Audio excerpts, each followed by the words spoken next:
Hello children, class 4th students, welcome back. Today again this is the turn of English literature.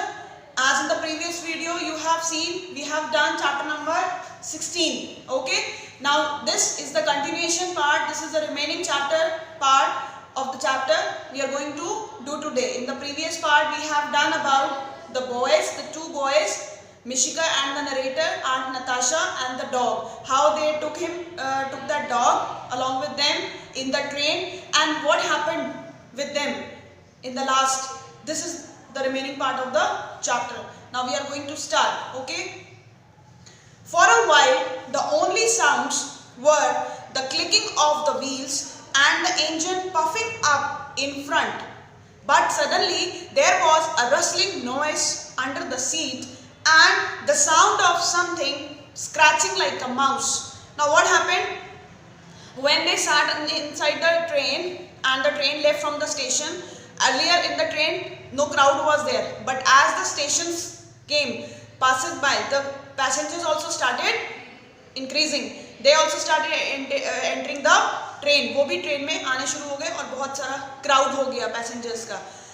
थोड़ी देर के लिए for a while the only sounds were clicking of the wheels and engine puffing up in front. When the train started, the sound of the train was there just. Train की आवाज आ रही थी और कोई आवाज नहीं आ रही थी. And the engine puffing up. Puffing up का मतलब होता है, puffing means blowing out smoke. ये word आपकी बुक में दिया हुआ है. Puffing means blowing out smoke. Blowing out smoke. जो धुआं निकलता है ट्रेन में से, देखा है ना, धुआं जो निकलता है, that is known as puffing up. ठीक है. और धुआं की आवाज, धुआं निकल रहा था और ट्रेन के चलने की आवाज आ रही थी और कोई आवाज नहीं आ रही थी. But suddenly there was a rustling noise under the seat and the sound of something scratching like a mouse.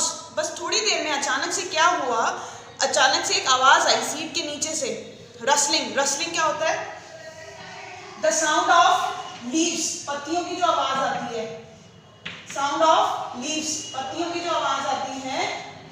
सूखी जो पत्तियां होती हैं, सूखी पत्तियां होती है पेड़ की, उसको क्रश करते हैं तो उसकी आवाज आती है. ठीक है, ऐसी कोई आवाज आई. और like something scratching like a mouse. Scratching means to scratch, खींचना, नोचना विद नेल्स. जो आवाज आती है किच किच ऐसे करते हैं जब हम, ठीक है, स्क्रैच करते हैं किसी चीज को. तो ऐसे लग रहा था जैसे सीट के नीचे कोई चूहा है, स्क्रैचिंग लाइक अ माउस, और वो किसी चीज को अपने नेल्स के साथ, that mouse scratching something with its nails. ऐसी कोई आवाज आनी शुरू हो गई सीट के नीचे से. Oh, a mouse squealed a stupid girl. अचानक से एक लड़की वहां बैठी हुई थी सीट पे, वो चिल्लाई. स्क्वील का मतलब होता है शाउट, जोर से चिल्लाना. शाउटेड, स्क्वील मीन्स शाउटेड, जोर से चिल्लाई. Oh, a mouse. Mishka coughed as loudly as he could and kicked the bag with his foot. For a minute or two, Laddie was quiet. Then he began to whine softly. Everyone looked surprised, but Mishka quickly ran his finger over the window pane, making a squeaking noise on the glass. अचानक से मिश्का जो वहां बैठा हुआ था, that boy, coughed. Coughed means खांसना, like this. Loudly, जोर से, as he could, and kicked the bag with his foot. और नीचे जो बैग रखा हुआ था सीट के नीचे, उसने उस बैग को अपने पैर से किक किया, हिलाया. कौन था उसके अंदर? Lady was there inside that bag, है ना. For a minute or two, Laddie was quiet. उसने वो बैग हिलाया तो लैडी की वो आवाज थी. वो आवाज किसकी आ रही थी? चूहे की नहीं थी. That sound was coming of lady. तो लैडी 2 मिनट के लिए चुप हो गया. ठीक है. Then he began to whine softly. फिर थोड़ी देर बाद वो फिर चीखने लगा. वाइन, वाइन का मतलब होता है pain with cry. WHINE, whine, pain with cry. उसको पेन हो रहा था, उसको प्रॉब्लम हो रही थी अंदर सूटकेस के. कुत्ते की आवाज, जो डॉग की आवाज होती है, सुना होगा, छोटे पपीज जो होते हैं वो आवाज निकालते हैं जब उनको दर्द होता है या उनको कोई प्रॉब्लम होती है ना.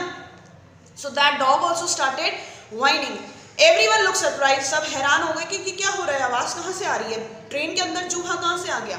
But Mishika quickly ran his finger over the window pane, making a squeaking noise on the glass. But लोगों का ध्यान हटाने के लिए, डिस्ट्रैक्ट करने के लिए, कि जिससे कि उनको ये ना पता चले कि under the seat there is a suitcase और सूटकेस के अंदर क्या है, what is inside that.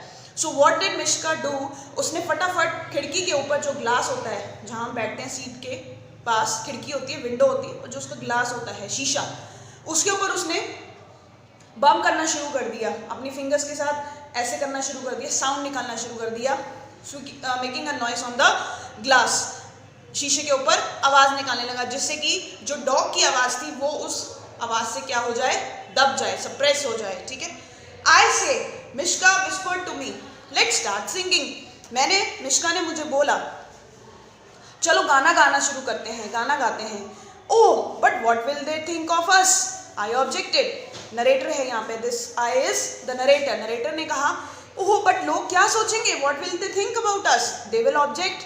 Object means they will ask us not to do this.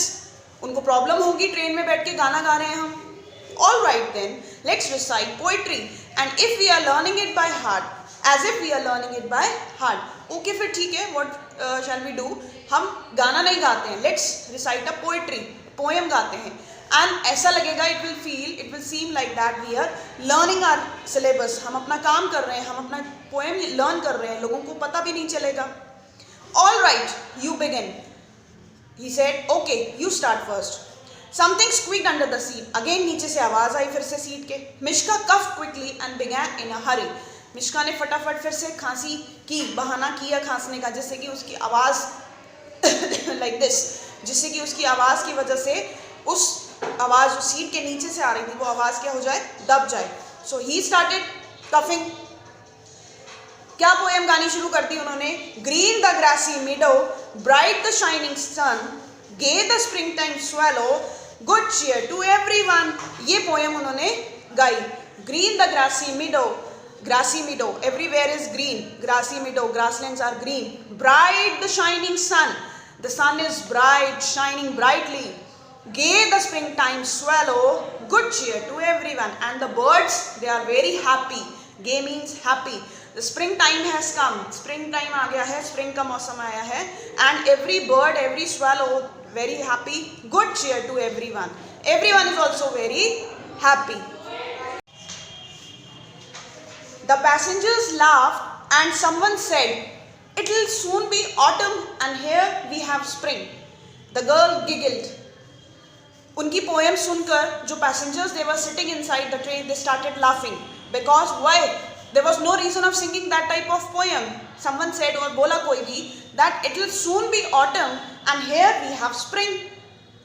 अभी जल्दी से ऑटम आने वाला है और यहाँ पे स्प्रिंग सीजन का मौसम है. Means like the passengers, they were sitting in the train, they were commenting on the boys कि देखो क्या गा रहे हैं ये, what they are singing, it's not relevant to the environment. जो चीज़ ये गा रहे हैं, it's not connected to the environment. But वो लोग तो क्यों गा रहे थे, they just wanted to pass out their time in the train and to hide the ladies noise which was coming again and again under the seat. The girl giggled. Giggled का मतलब होता है to laugh in a funny way. Giggled means laughed in a funny way. हंसना, funny way. जैसे हम हंसते हैं ना, ही करके हंसते हैं, की करके हंसते हैं. So that is known as giggled. इस तरीके से हंसना. तो एक लड़की जो थी वो हंसी ये बात बोलकर कि ऐसा होगा. Aren't they funny boys? She said. When they aren't imitating mice or making squeaky noises, they are reciting poetry. तो लड़की बोली, aren't they funny boys? ये बहुत funny नहीं है, कितने अजीब से लड़के हैं ये, they are very funny. When they aren't imitating mice or making squeaky noises, they are reciting poetry. Imitating का मतलब होता है कॉपी करना. What is the meaning of imitating? To copy someone. किसी चीज की कॉपी करना, नकल करना जिसे कहते हैं. नकल करना, कॉपी करना, इमिटेट करना, एक्टिंग करना किसी की.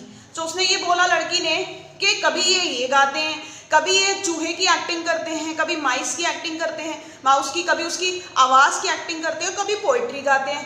Don't know what they are doing. But Mishka took no notice. लेकिन मिश्का ने उनकी बात पे कोई ध्यान नहीं दिया. As soon as he finished reciting one poem, he went right on the next, keeping time with his feet. जैसे ही उसने एक पोएम खत्म कर दी, again he went to on the another poem, उसने उसी टाइम पे दूसरी पोएम स्टार्ट कर दी. To keeping time with his feet, इसका मतलब होता है maintain the correct rhythm of the poem. Means poem तो गाई विद द प्रॉपर रिदम, के लोगों को ये ना लगे, लोग बोर भी ना हो, and the passengers those who are sitting inside, उनको ये फील ना हो that we are here just passing the time. वो उनको देख के ये लगे that they are really serious about these things. वो जो कर रहे हैं वो बिल्कुल सीरियसली कर रहे हैं, ऐसा कोई पीछे इशू नहीं है इसको करने का. What was the poem? Fresh and green my garden looks with lilac fragrance in the air. Fresh and green my garden looks. मेरा जो garden है it is fresh and green. It looks like all over greenery is there. With lilac fragrance in the air. Lilac is a type of flower. और मेरे garden में जो फूल लगे हुए हैं, लिलैक फूल लगे हुए हैं, इनकी जो खुशबू है, फ्रेग्रेंस जो है वो हवा में फैली हुई है. हवा जब चलती है तो फूलों की खुशबू उनको महसूस होती है. So this is the meaning of this poem. There now we have summer, joked the passengers.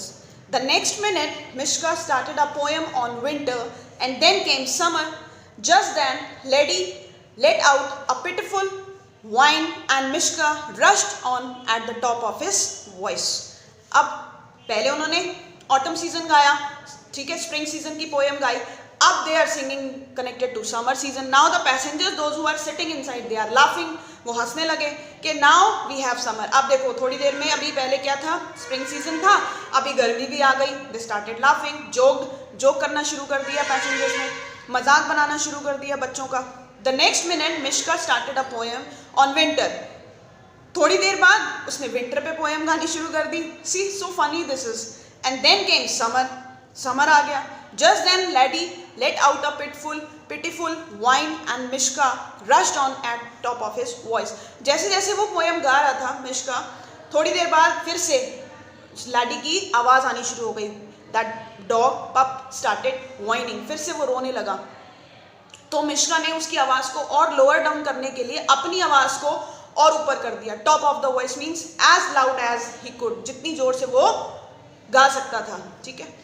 Then it seemed Mishka was running out of poems to recite. अब वो पोएम गाने में इतना बिजी था, इतना उसका ध्यान पोएम्स में था, ऐसा लग रहा था कि वो पोएम्स कंटिन्यूसली पोएम ही गाता रहेगा. He was getting out of them. वो पोएम्स गाता ही जा रहा था. He kicked my foot under the seat to tell me to take over, but for the life of me, I couldn't think of a single poem. After some time when he got tired, जब वो थक गया, then उसने seat के नीचे, narrator is saying this, then what did Mishka do? मेरे पैर को मारा अपने पैर से, to give me this that you start now. मैंने तो बहुत गाया, now it's your turn to start. But I don't know a single poem, but मुझे तो कोई पोएम आती नहीं है. The only thing that came into my head was a song. सिर्फ क्या आया उस टाइम मेरे दिमाग में, क्या था? गाना. गाना गा सकता हूँ, I can sing a song. So I blurted it out as loudly as I could.